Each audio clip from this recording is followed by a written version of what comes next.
If you are looking for all things real estate and an in-depth look at market fluctuations and answers to all your buying and selling questions, look no further than real estate expert Lisa Hill. Lisa brings her vast 15-year knowledge directly to you every week, sharing her own struggles as she navigates you through the twists and turns of the real estate world. Lisa has been sober for 9 years and has been motivating people ever since. A speaker, mentor, and teacher, each week Lisa will welcome guests from all facets of the industry to ensure you are as informed as possible before making any real estate decisions. This is the Lisa Hill Show, real estate for the real world. Hello and welcome to the Lisa Hill Show, real estate for the real world. This is your host, Lisa Hill. I have two very, very exciting guests on today. I have Jeff Dolen. Jeff, with only 5 years of real estate experience, has done over $20 million last year. And he has expansions teams in California, Southern California, looking to expand further into LA and in Washington. Hello, Jeff. Hi, how's it going? Good. And I have Joseph Colangelo. Did I say that right? Did I butcher? Nailed it right there. I was practicing in the pre-show saying it. So, and Joseph has 3 years in the industry, and he's a 2016 winner of Best of San Joaquin. He has a econ degree from St. Mary's College, and so he's going to give us a little insight on the market update today. Hi, guys. Hey, how you doing? Good. Thanks for having us on. I'm so excited to have you guys on. You guys are just awesome, and I know that we have a lot of exciting stuff coming up, and I was talking to Joseph yesterday about the market and the things that are going on, so I wanted to bring you guys on to give all the listeners out there an update. So what's going on in the industry? I know that our numbers reflect one thing, but there's a lot of rumblings, and it feels a little bit different. I think we're in for a little bit of a shift. Yeah? Definitely in the next coming months. Numbers-wise, will tell you that it's a complete seller's market. Even from July to August, we've had 16% increase just in pending and solds. But we're kind of noticing a little bit of shift even for representing our buyers. For listings, we're noticing that we don't have to go so far over asking price. We can ask for a little bit of credit back. We can get homes for under asking even. It's really in that shift right now. And I think a lot of this current sellers are trying to jump on that bandwagon. Mm-hmm. So now we're seeing things being overpriced as well. Yeah. Because they're still filling that seller's market, even though we're just kind of coming into that shift. Yeah, and price drops as well. A lot of price drops. In fact, we're guilty of it ourselves over in Newark. I had to drop a listing by $40,000. Yeah. When 2 months ago things were going over $40,000, 7 days just flying off. Sure. Yeah, we're seeing the listings. We're going to price out a listing, seeing what has sold, seeing the pendings, and price it, and then it'll sit there a little bit. Mm-hmm. Yeah. Well, you got everything fueled right now by just ridiculously low rates, and they've been there for a while. So I feel like the public's just extremely comfortable with rates being in the fours, and as they climb, I've heard buyers say, "Oh, I heard rates added another quarter," and it's like, man, a quarter's nothing when you look at what they have been. Sure. That's only fueling the fire of a buyer's market, and then you are getting that little settling in the seller's market. I mean, we just came out of a crazy summer, and 2016 saw like 10% growth in our local market. So when you come up behind that, to expect another 10%, or really to expect anything over 5 is pretty, not greedy, but just it's going aggressive. Overboard. Yeah, it's very aggressive. Yeah, very aggressive. Yeah, and so for the buyers, Jeff, what you mentioned is we can be a little bit more aggressive as buyers. And I think a lot of it, because I do a lot of stuff in the Bay Area, and I trickle down to the Valley. So I kind of pay attention to the Bay Area market first, and I kind of look at that as what's foreseeing of the Central Valley. Mm-hmm. So in San Francisco, things were going like crazy, hotcakes, just flying off the market. And it's trickled down where it's slowed down over there, and it's kind of coming our way. You have each city has a different market, and they operate in a different way, and I think you know that too, Lisa. Mm-hmm. Where even as close as Tracy and Stockton are completely different markets. Yeah. Oh yeah. And mm-hmm. Tracy, in the summertime, if you were a buyer agent representing your buyer, good luck trying to get your buyer's offer accepted. Yeah. We were going down to the point of writing offers with very to little or no contingencies with a high EMD, mm-hmm. and we were still going 15, 20 grand over asking, and sometimes that wasn't enough. Now I'm kind of seeing homes in Tracy sit a little bit longer, and I'm noticing that the buyers that I'm representing are a little bit easier to get into escrow, but you still have that seller that wants top dollar, that still feels like it's a seller's market. The listing agent's also in their ear chirping that it's a seller's market. But when we're seeing the days on market sit for a little bit longer, that's kind of inclination that it's definitely in for a shift. Sure. Yeah, I'm definitely feeling it too. And yeah, the properties, it reflects one thing.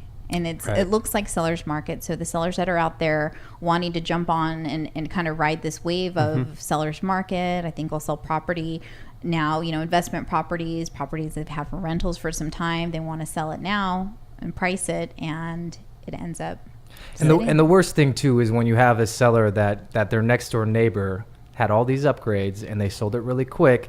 Some homes sit longer than others, and some people don't understand that, where they feel like they don't have to do anything to their house. They want to sell it for exactly what their next door neighbor sold it for, but the interior of the house or the maintenance of the house that's been going on for the last 5 years are completely night and day. Yeah. So kind of noticing that as well. How do you overcome that with the seller? A unrealistic or seller, or not necessarily unrealistic to us, but a seller who has expectations that are not aligned with the reality of what it'll sell for. How do you overcome that? Well, a lot of times you got to pull up the numbers for them, right? And you're like, yeah, well, I can see that you're comparing to this, but let's see what amenities your next door neighbor had.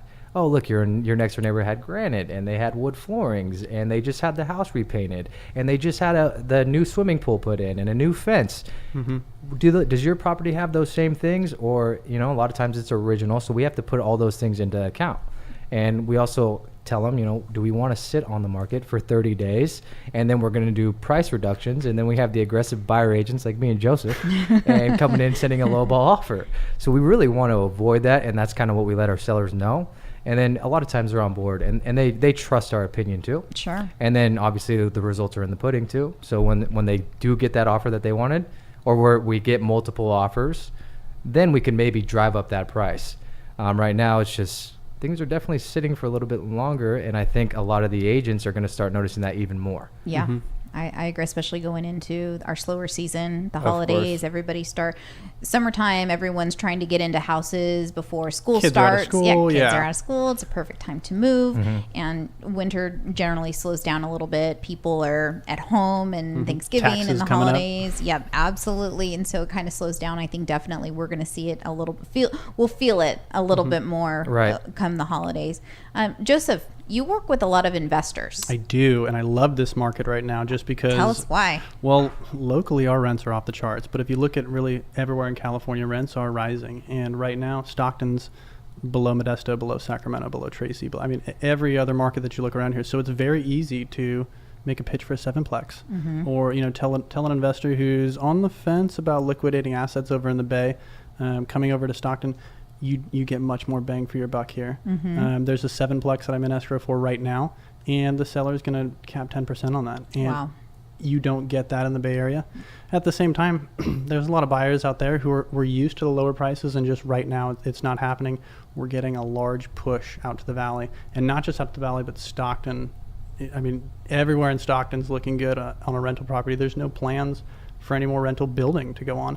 So I would see the rental market here just keep on going.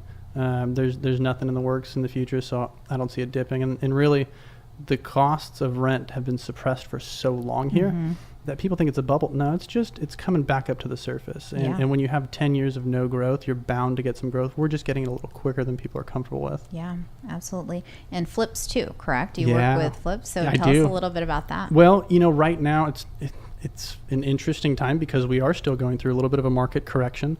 And you start to see people, the newer flippers, getting a little nervous. Hey, what's going on? And the older people who have been in and done 6 or 7 flips are completely understanding, hey, right now it's just a buy and hold time. Whenever you're going into a winter season, it's a little bit tougher. But the great thing about flips are when you're putting in new quartz, when you're putting in new countertops, it's easier for a buyer to hit that. So you're getting the cream of the crop buyers who want to close on those. Absolutely. Because it's always easier to show a vacant property versus someone where there's a tenant in place and you have to make arrangements and showings, or someone else is there and maybe they cook dinner. Grandma's sitting downstairs while you're walking through the whole house. Or they cook dinner and, I showed a property before and and the house smelled like they had just cooked dinner, and they were completely turned off by it. That's all they kept saying. Like, well, what do you like about the house? The food. It stunk. I can imagine. I'm like, well, they're just cooking dinner. But yeah, you're right. With the vacant properties and the flips, you're going to get the cream of the crop. The pictures show better. It's more accessible. It's brand new. Yeah. It's tough to not like brand new. Yeah. Accessible is probably the best thing, because nothing's worse than when you have that buyer that wants an appointment last minute and you see that there's a tenant with 24-hour notice. A lot of times that property just gets overseen, never shown. Yeah. Yeah, and not a lot of agents want to sit there and explain to the other agent why they're calling an hour ahead of time to schedule the showing. And right now we're in the here and now, and a lot of buyers want something right now, whereas in 24 hours they might not want it. Even though they set that appointment up yesterday, you know what? Sat there and talked to my wife a little bit, and we just don't like the neighborhood. It's instant gratification world that we're in. It's at our fingertips. We want a house. We want this one. We want it right now. Okay, you can't show it. Fine, on to the next one. And those buyers that are motivated, which is really the ones that the sellers want, right? Yep. They want the ones that are motivated and ready to go. Those buyers are not going to wait around. Yeah. They're not. They're going to overlook your house, and then they'll see it on, when at night when they're on Realtor.com and say, oh, that house has been on the market for 45 days. It must be, there's something wrong with it. There's, it's sitting on the market. Other people have looked at it. They didn't want it either. So I don't want it. I'm going to overlook it too. And so, yeah, absolutely. Right. Yeah. But you know what? Honestly, like, there was a buyer that I was working with very recently, and it was probably one of the best buyers I've ever had. They were ready to go, had a lender that's saying they can close in 20 days. They're just trying to get into a place to get out of a hotel, and they're literally losing money. Talk about motivation, right? Yeah, every single day. So that's the best buyer possible. You'd be shocked. I wrote 10 offers for them, and it was the calamity of the market. But now that we're kind of getting an adjustment, it's good. I think for a little bit it was just a little too hot and heavy, kind of reminiscent of the old times. Oh, it was bad. It was bad. Summertime, I had so many frustrated buyers, and I was writing clean offers where it was like, well, if I was lost a listing couple agent, buyers because of it. Tell me about it. Tell me about it, where people were just getting frustrated and they're pulling out, and this is not the right time to buy, I guess. Because, you get that buyer that writes 5, 6 offers out, and they're so emotionally invested into every single home. And nothing's worse than when you have to call them and be like, hey, we didn't get it. Yeah. I heard somebody cry this summer, which was the first for me. No. Yeah. Oh, But no. and I'll have my buyers cut every corner that they can. Hey, write a letter, really pour your heart out, really let them know. Yeah, give me a picture, give me your dog, give me your kids. We were doing that too. Here's 3 sample letters, But when the market was the way it was in the summertime, that stuff is no longer a factor. I'm like, who do I know? Who can I show up? Right. Who's trying to sell their house right now that I don't have to hit them A lot of with. times where it was like, okay, well, I cannot get these guys offers accepted. I need to go find the listing myself. Yeah. So, that was the case too, which is kind of a good thing for buyers coming up, this market shift that we're in the process of, because it's not going to be so frustrating. I think the sellers are going to really kind of take the kick in the pants after this one, because they're going to list at a certain price, and they're going to have it sit, and then they're probably going to get a little bit less, or they're going to have to kick back to the buyer. So Have you guys noticed with your sellers where, say the house is worth $350, where they are like, okay, it's $350 now, so let's price it at $355, $360. Every other time. seller, at Yeah. least. Yeah, if not every third. It's just so common right now.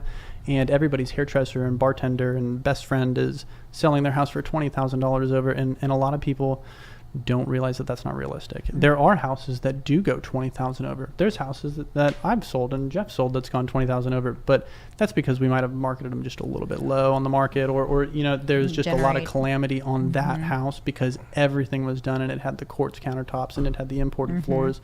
You don't get that on every listing. And unfortunately, I feel like maybe it's only me, but I'll hit the sellers that they don't want to touch their house. They haven't touched it in the last 20 years and they expect 20 grand over. And that's tough, but reeling them in with the numbers. And there's a lot of times where I've gone in and explained to them, hey, this is where we're at. And they've gotten it.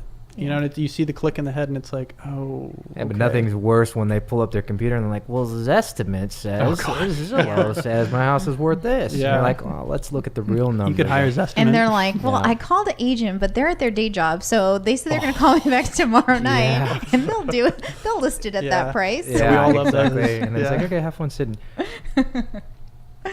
Okay, so what do you guys foresee with the market coming up? Well, we're definitely coming into that winter trend, but we've got a couple interesting factors in the market. Until rates hit 5.5, rates are still low, and even when they hit 5.5, rates aren't that bad. 5.5 is still low. Yeah, and historically. But people have come so accustomed Exactly, to that exactly. 3.5, 3.8, 4.5. 4.5. I have a buyer now that just got approved for that, and he's like, "What?" Yeah. And he is upset. They're shocked because they're And seeing Quicken Loans running commercials and everybody and their mom's getting a 2.5 rate on a 15-year. And it's not true. You have to have perfect credit. You have to have, every ball has to line up.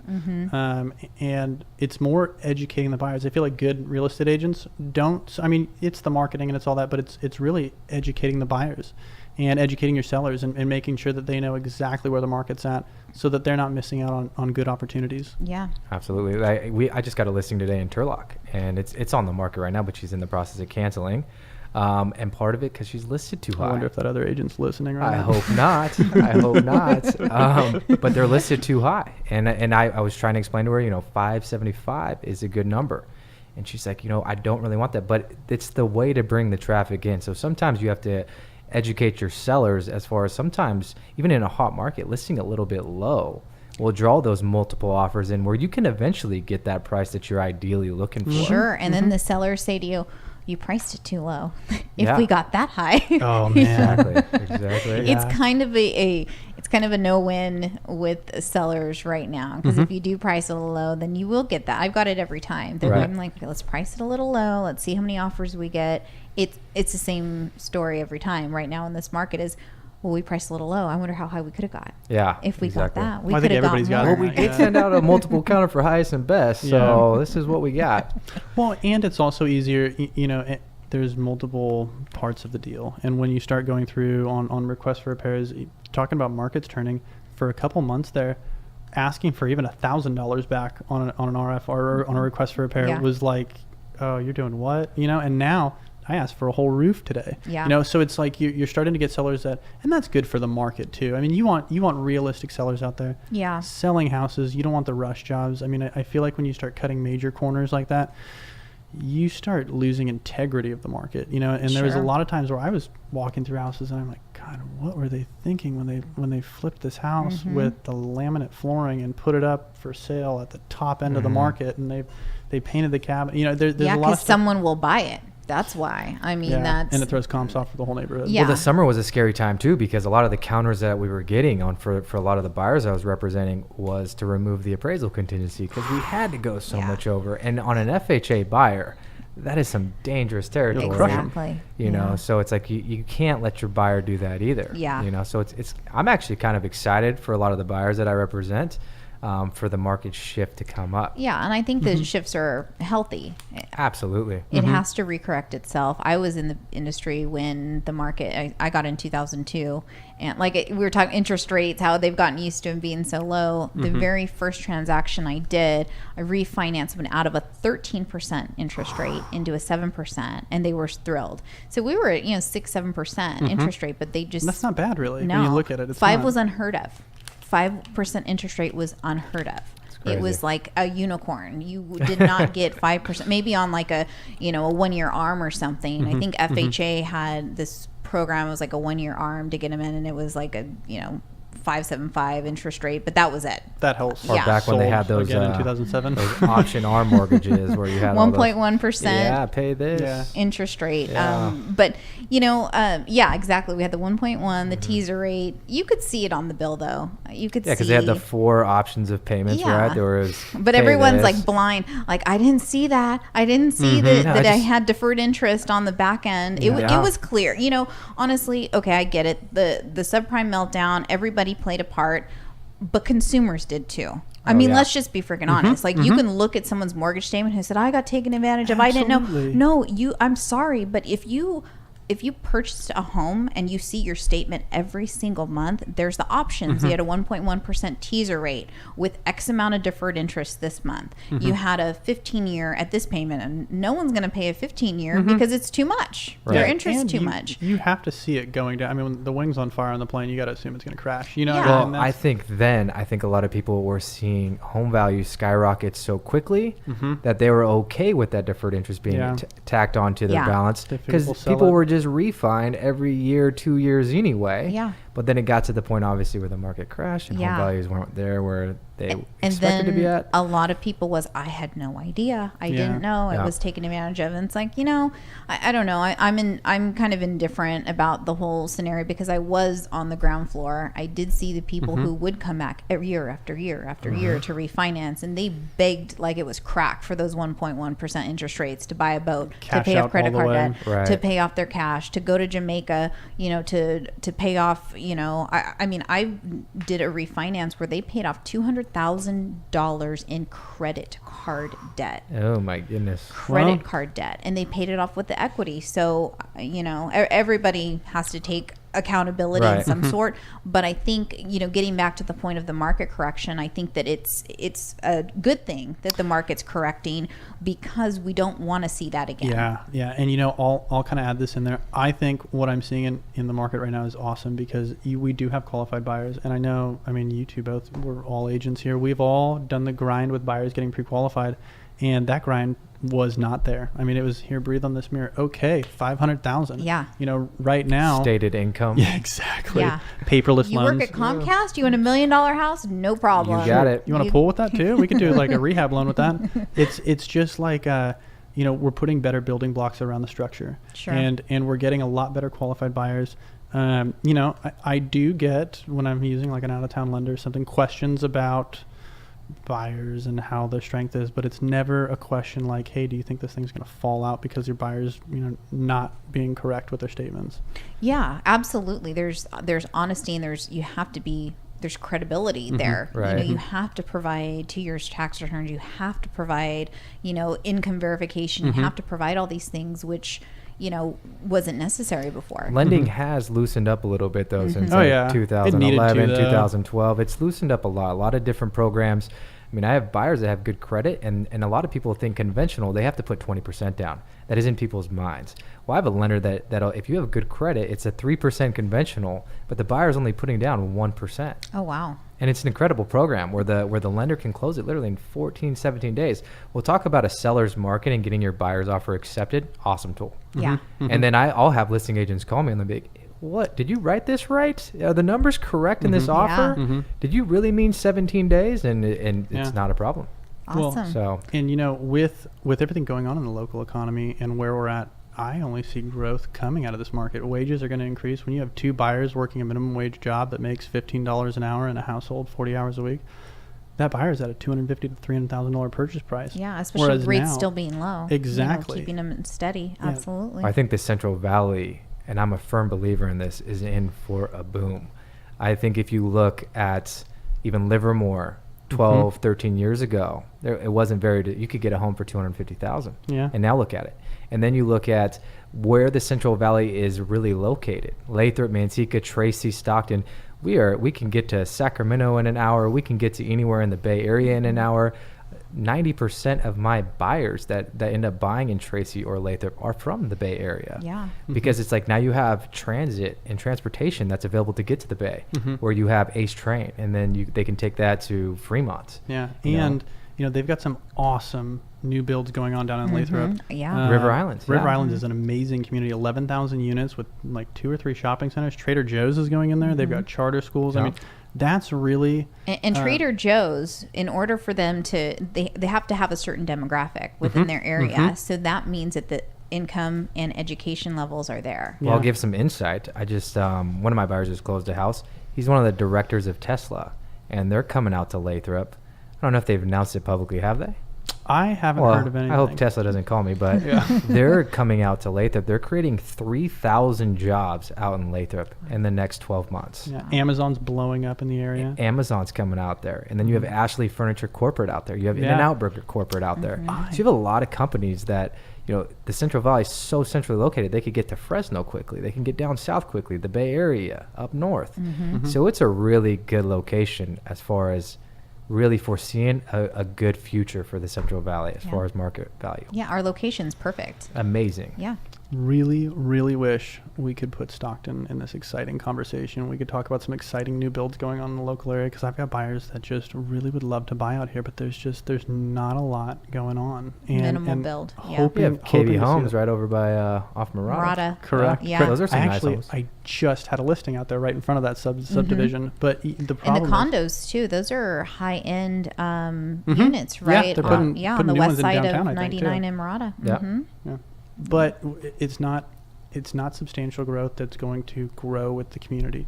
Stockton's got 300,000 people in it, and we don't have nearly enough growth. And my renter buyers love that, because they know that when they're buying these 7-plexes, rent is guaranteed because the population's growing and the housing isn't. But that's not fair to people that live here, and that's not fair to people in the market. And without changing that, you're really doing a huge disservice to the local economy. Sure. So Yeah. it's frustrating taking big money buyers down to Lathrop and taking them out of town. But Yeah. you know, I hear ya. what else are you gonna do? A lot of my investors, though, they're doing the buy and holds in Lathrop and in Tracy because, part of that's probably my influence, because it's I can see the growth and what's happening, especially in Tracy. Yes. Tracy Tracy's almost Bay Area prices. Tracy for so long has tried so hard to attach themselves to the Bay Area. Well, let's give them a round of applause, because I think they've officially done that. You know what I mean? And they just got approved for that water park that's supposed to be amazing. They have new builds all over the place. I mean, you have great communities as far as Glenbrier, so it's Hidden Lakes. So, I mean, you have really good neighborhoods in there, and then a lot of people from the Bay Area. So its pricing's just gone through the roof over there. Yeah. Well, with Ace Train and other developments, you're going to start, I feel like, getting that a lot, because Bay Area buying is ridiculous. I love repping buyers out there, and I love getting listings out there, but at the same time, you look at it and competition, a little more challenging. It's a completely different market. Oh, completely. Buyers, it's a different world. it's like stepping into a time machine, you know, and going forward 50 years. Yes. Well, it's no contingencies, zero. You get disclosures up front, which I like personally doing my listings like that now, where it's I'm going to give the buyer all the inspections up front, the disclosures up front, in HD, the prelim. Here you go. Yep. Go show it. Now, when you bring me an offer, I know that buyer's really serious. Absolutely. And that's how they do it in the Bay Area. Yeah. Plus, the EMDs increased a little bit too, which over here it's a little bit harder to get your buyers to do that. But there it's serious buyers. Here it's more like, okay, buyer beware. You figure it out. We'll put it on the market. You do all that. You're responsible for all the inspections. If you like it, great. We'll find out if we don't have a deal in 17 days, which 21 days for our contingencies. We just got to do our inspections within the first week. We'll be fine. Yeah. But, it's better when they're more educated up front and then they can be more serious moving forward. Yeah, absolutely. All right, you guys. So we put it out there that there is a exciting special secret announcement to be made today. So should I do the drum roll right now? Well, Joseph and I have talked for a little bit, and we decided to partner up. Yay. And combine our businesses. I think we'll be a force to reckon with. Oh my gosh. Very excited about this. Yeah, we've actually already switched offices. Yeah. Wow. And we're excited to just kind of really move forward. He and I mesh very well, just because we're both type A personalities. We're both very driven. It's tough to find a match. I'm very excited that this is happening, because I can see our business is taking off. So we've actually been partnered up a few weeks now. A couple weeks. I left on vacation, and thank God we did this before. So our first full week, or maybe our second full week together, we put together $6.5 million in business. That's awesome. I'm pretty proud of that. I think it's half of it out of the area. You guys are a force to be reckoned with. Yeah. Yeah. A lot of room for growth. We're really excited. But that's the great thing about this, is we're so young. We're going to both be in this for another 30 years. Awesome. Well, congrats. So what are the plans for your team moving forward? Just you guys for now? Well, I'm bringing them into the expansions that I have. Okay. And then we're going to partner up in that. Obviously, there's expenses and things like that and training that we have to offer. And then rebranding is a big thing, because I was the Dolen group and he was the Colangelo group. So we kind of dissolved those two entities, and now we're the DC and Associates. Nice. So rebuilding websites and doing a lot of the legwork that neither one of us like to do. Yeah. But I think all that stuff's very important too. So I think that's kind of our first steps, and then we work so similar together. Generally, he's the early riser, so he's the first one in. I taggle in a little bit after him, but we stay late. Yeah. We're usually the last ones out of the office. we both can vibe off each other, and it's hitting very cool. calls and being able to feed off of the calls. Yeah. And honestly, I'm a very competitive person, so I'm happy when he puts something in escrow. Don't get me wrong, but in the back of my head, I'm like, oh man, I got to do bigger than that now. Yeah, I got to do a little bit bigger than that. You're a little upset when you were in Mexico, huh? Yeah, this guy put like $2.5 million, and I'm sitting on a beach like, oh, man. Yeah. You're like secretly hiding your phone from your wife, like getting not even. Putting I'm deals in escrow. emailing buyers like, hey, now's a great time. Market's shifting, rates are staying the same. I set up a whole marketing campaign down there, and then came back and just started hitting it. Awesome. Yeah. Well, congrats, we're you guys. excited. We were very excited. Yeah. So look out for that team name. Awesome. Feel free to call us. Yeah. Yeah. Go ahead, give your plug-in. contact info to the listeners out there. Well, my number is 209-665-5598. Again, back with the rebranding. My email is still jeff@thedolengroup.com. I'll still probably keep that open because I have a lot of past clients do that. But obviously the email address will change. Mm-hmm. Mine's 209-986-7894. JD Colangelo at Gmail. And all of these buyers that I've talked to the last 2 years that were waiting for a market shift, call me right now. Don't even wait. Just call me. Yeah. All right, you guys. Well, thank you so much for coming on. Thank you for All having right. us, so much Lisa. for Okay. Bye. Thanks for stopping by the Lisa Hill Show. For more information, please visit lisahillteam.com. Catch us on the next episode when Lisa brings you more real estate for the real world.